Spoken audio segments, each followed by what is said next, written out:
magtoka-toka o mag-take turns ang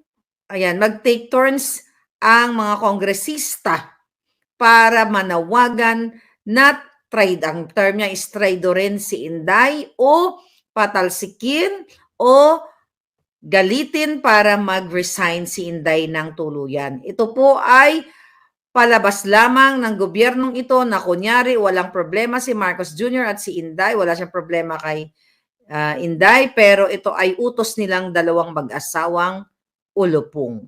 Alright? Kasi ito pa, sabi niya, actually, Miss Maharlika, si Tambaluslos ay in talks right now with Leni Robredo. Alright? Siya po ang in charge, si Tambaluslos, na nakipagkita kay Leni. Kaya kung napapansin niyo, Miss Maharlika, binanggit ni Liza na dun sa kanyang interview na mabuti pa daw si Leni ay hindi katulad nung ginawa ni Inday Sara. Hoy, hoy, hoy, hoy, hoy, hoy. Umisig ka na Pinoy. Hoy, hoy, hoy, hoy, hoy, hoy. Umisig. Mga kababayan, bilang tao, karapatan ni unang ginang Lisa Marcos na makaramdam ng sama ng loob at galit. Subalit, ang kanyang personal na damdamin ay walang kinalaman sa aking mandato bilang isang opisyal ng pamahalaan. Upang makausad tayo, iiwan na natin sa isang pribadong pag-uusap sa pagitan lamang namin ni Pangulong Bongbong Marcos Jr. ang mga susunod na hakbang. Mga kaigsuunan, nag-atubang ang ato ang nasod ug dagkong mga problema nga kinahanglang solusyonan sa gobyerno. Dapat ay nakatutok tayo sa pagtugon sa mga suliraning hinaharap ng ating bansa. Patuloy ang pagtaas ng presyo ng pagkain at iba pang mga bilihin. At ito ay mas nagpapahirap pa sa dinaranas na gutom o kawalan ng sapat na pagkain ng mahihirap nating kababayan. Nagbabadya rin ang kakulangan ng supply ng tubig at kuryente, habang talamak na naman ang ipinagbabawal na droga.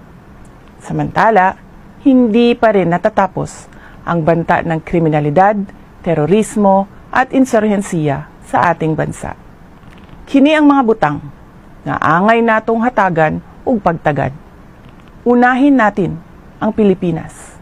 Tugong yung panawagan ng mga alagad ni Tambaluslos na mga kongresista para daw mag-resign si Inday. Even though, even ang mga katulad ni De Lima o yung mga sobrang diehard anti-Marcos ay nakikisama dito sa panawagan na mag-resign si Inday or tanggalin sa DepEd as secretary.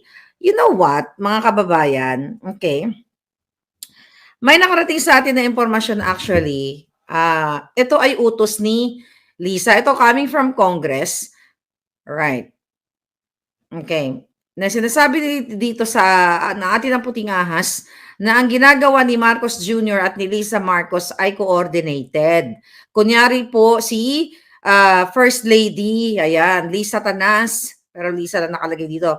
Kunyari po si First Lady ay magsasalita, magpapaawa effect at babawiin ni Marcos Jr. na kunyari wala silang problema ni Inday Sara, pero ang totoo ay inaatasan nila ang mga kongresista nila Tambaluslos na magtoka-toka o mag-take turns ang mga kongresista para manawagan na ang term niya is traidorin si Inday o patalsikin o galitin para mag-resign si Inday ng tuluyan. Ito po ay palabas lamang ng gobyernong ito na kunyari walang problema si Marcos Jr. at si Inday, wala siyang problema kay Inday, pero ito ay utos nilang dalawang mag-asawang ulupong. Alright? Kasi ito pa, sabi niya, actually, Miss Maharlika, si Tambaluslos ay in talks right now with Leni Robredo. Alright? Siya po ang in charge, si Tambaluslos, na nakipagkita kay Leni. Kaya kung napapansin nyo, Miss Maharlika, binanggit ni Liza na dun sa kanyang interview na mabuti pa daw si Lenny ay hindi katulad ng ginawa ni Inday Sara. Alright? Okay. At meron po silang talagang malaking plano laban kay Inday. Madalas po silang umaalis out of country. Okay?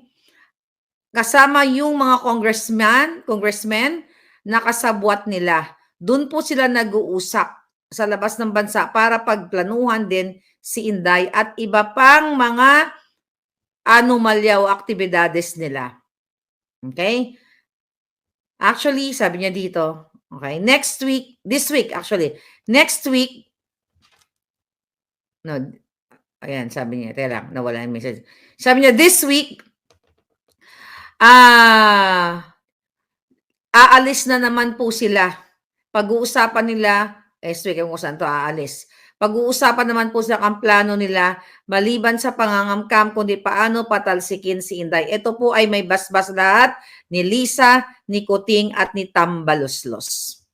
Ako'y binabasa ko lang yung information na galing sa Congress.